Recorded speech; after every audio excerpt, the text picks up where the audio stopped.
आम्ही जेव्हा मुलं असायचो तेव्हा आम्हालाही कळायचं की आजूबाजूच्यांना आम्ही मुलं असल्यासारखंच वाटतं. तर टेक्निशियन्स जाताना धक्का लागला तरी काही म्हणायचे नाही. एकाने तर असा हात ठेवून उभं राहत बघत होता, मग कळलं रे ही आहे, सॉरी सॉरी सॉरी मॅडम वगैरे. सो असं सगळं ही लोक लंडनला गेलेत आणि इथे असं असं काहीतरी शूट सुरू आहे.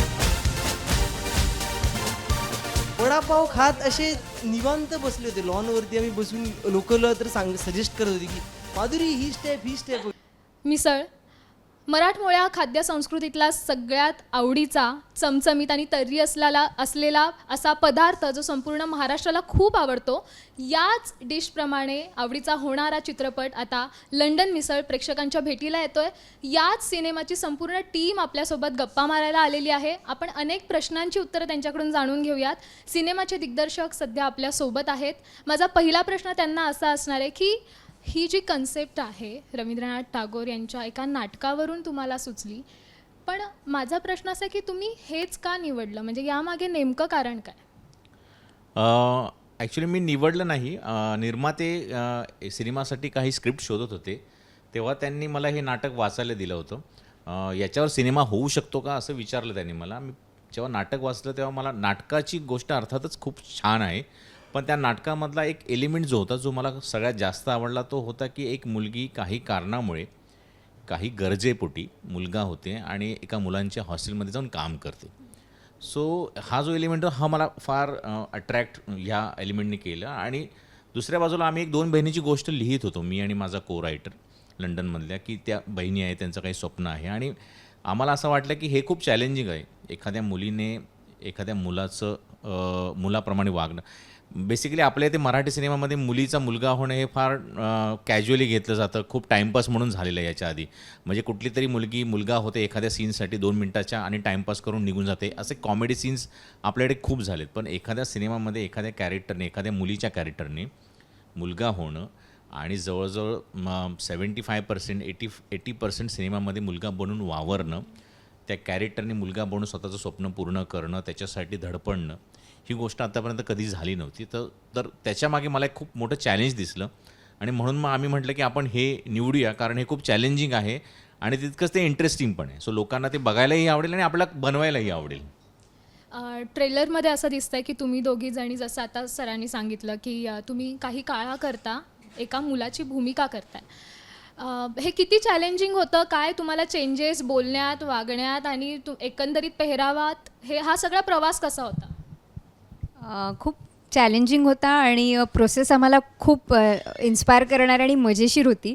आणि कुठल्याही ॲक्टरला काहीतरी वेगळं करायला आवडतंच, तसं आम्हाला दोघींनाही आमच्या करिअरमध्ये असा एक रोल मिळाला ज्यात आम्ही मुलगी पण आहोत, मुलगा पण आहोत आणि एकाच चित्रपटात दुहेरी भूमिकेत आम्ही आहोत.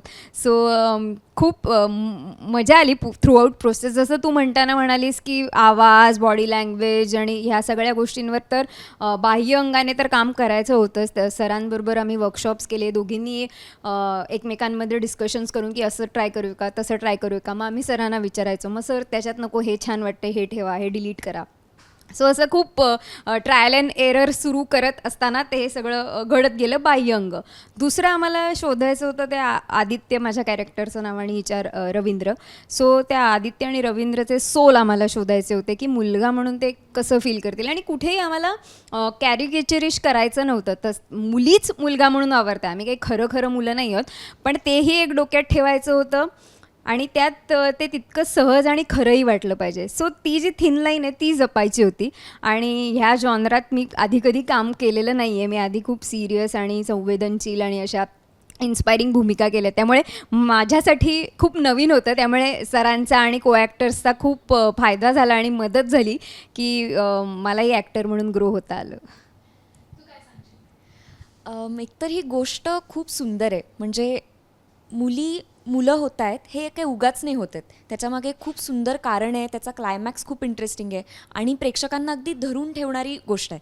सो मला पहिले तरी गोष्ट खूप आवडली होती. पण मला गोष्ट ऐकल्यावर असं वाटलं की मुलगा ठीक आहे, हे गोष्ट ऐकण्यापुरतं ठीक आहे किंवा एखाद्या नाटकात ठीक आहे, कारण स्टेजवरती आपण विश्वास ठेवतो. पण स्क्रीनवरती आपण लगेच पकडले जाऊ असं मला नेहमी वाटायचं. आणि मी आरशात जेव्हा स्वतःकडे पाहिलं तेव्हा मला असं, तर माझे केस अजून मोठे होते तेव्हा आणि माझा आवाज पण थोडासा नाजूक आहे, तर मला असं झालं मी मुलगा कसं म्हणजे नाहीच प्ले करू शकणार असं मला आधी वाटलं होतं. तर सर म्हणाले की तुम्हाला दिसण्यावाईज मुलगा कसं दाखवायचं हे आमच्यावर सोडा, पण अभिनयावाईज मुलगा कसं बनायचं हे तुम्हाला फिगर आउट करायचं आहे. सो अर्थातच हा मोठा चॅलेंज होता. आणि ऋतुजा म्हणाली तसं आम्ही वर्कशॉपमध्ये बरंच काम केलं. बॉडी लँग्वेज असेल, डायलॉग्स असतील, ही मुलं नक्की कशी आहेत, त्यात दोघी मुलं होतं त्याच्यामुळे दोन्ही मुलं वेगवेगळी वाटायला पाहिजेत.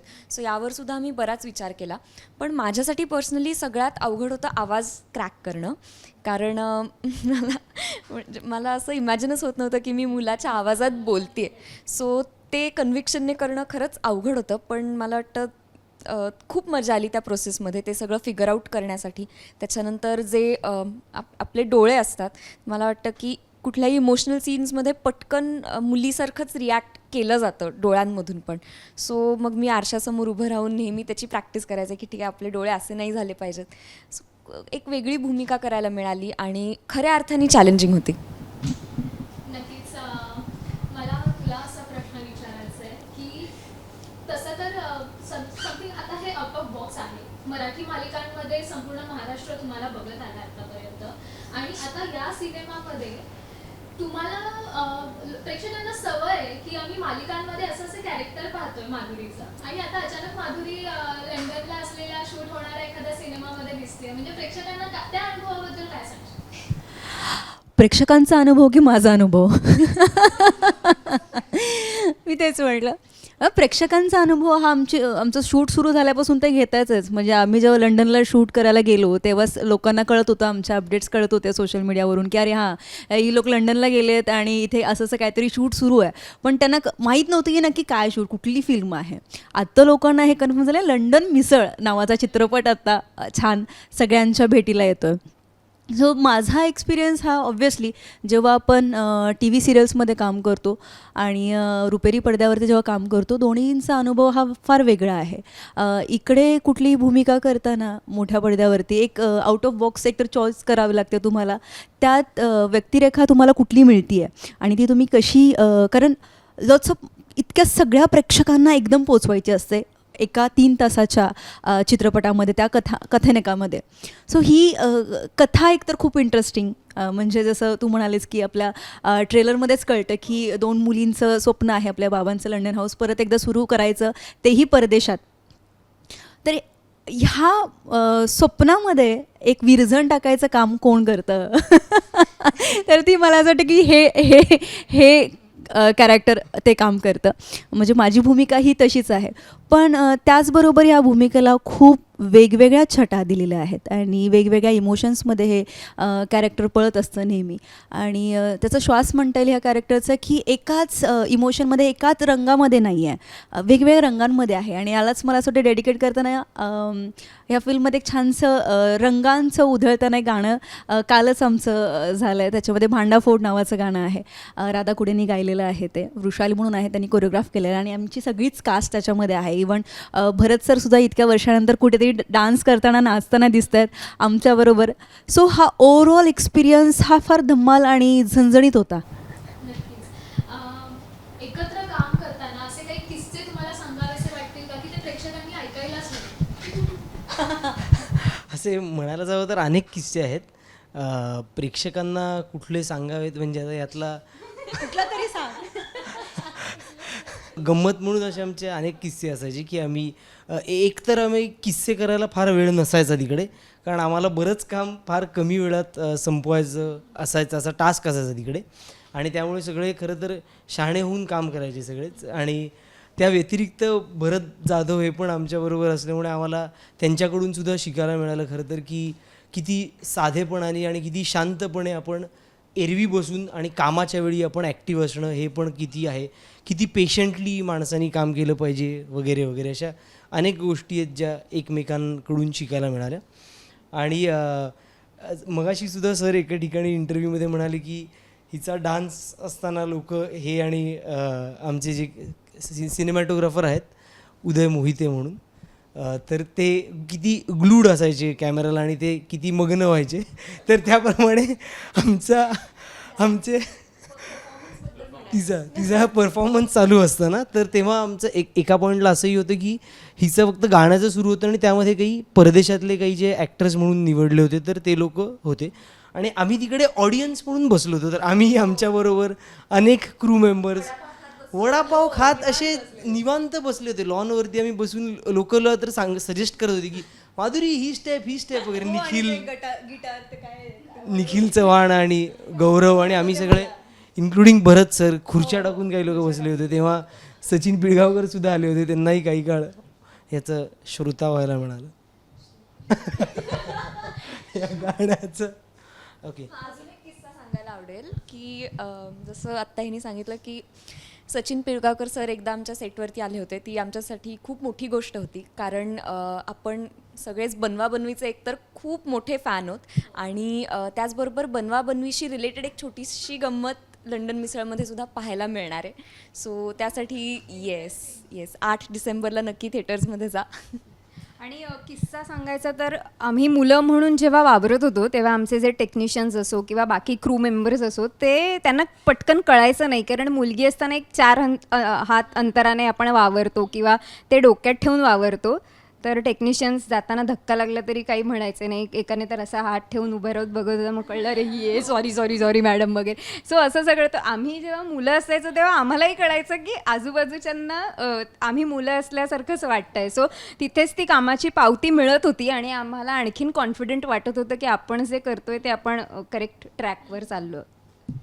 एक मला महत्त्वाची गोष्ट अशी सांगायची की ज्या लोकेशनमध्ये आम्ही शूट करतो, जे पॅलेस होतं, त्या पॅलेसमध्ये आम्ही शूट करत होतो तेव्हा त्याची जी मालकीन होती तिला कळत नव्हतं कारण मराठी सिनेमाचं शूटिंग चालू आहे. तर तिला काय गोष्ट आहे, काय स्टोरी आहे हे जेव्हा तिला आम्ही सांगितलं तेव्हा तिला खूप मोठा धक्का बसला. आणि त्याचं कारण जेव्हा आम्हाला कळलं तेव्हा आम्हाला धक्का बसला.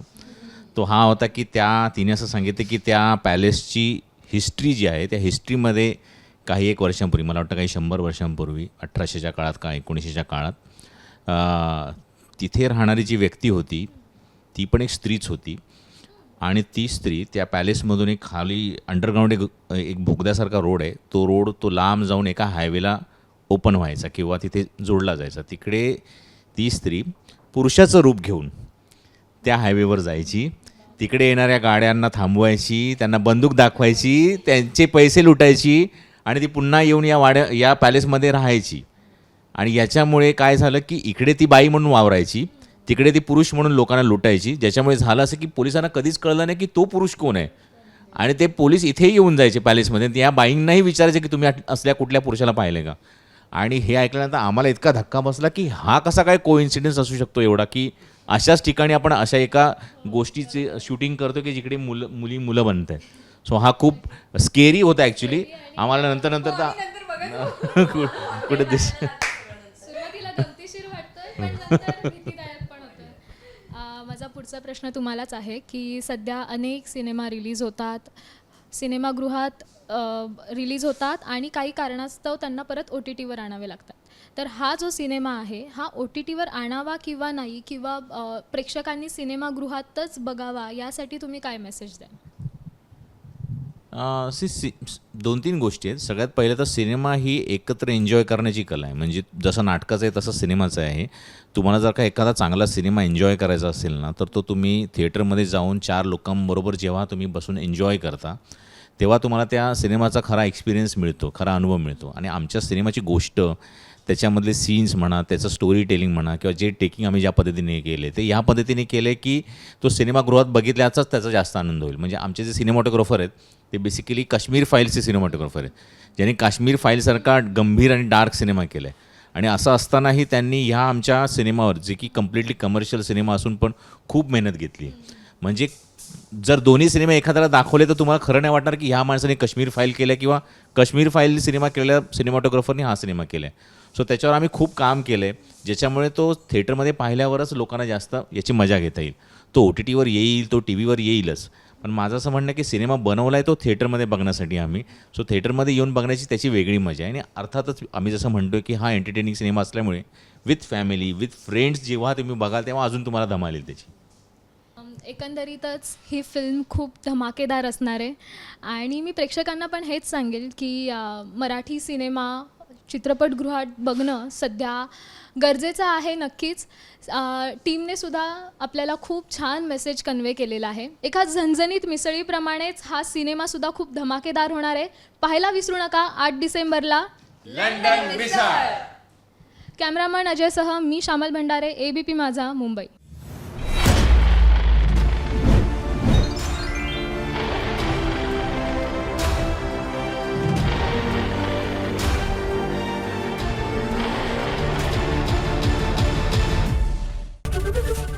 ABP माझा, उघडा डोळे बघा नीट.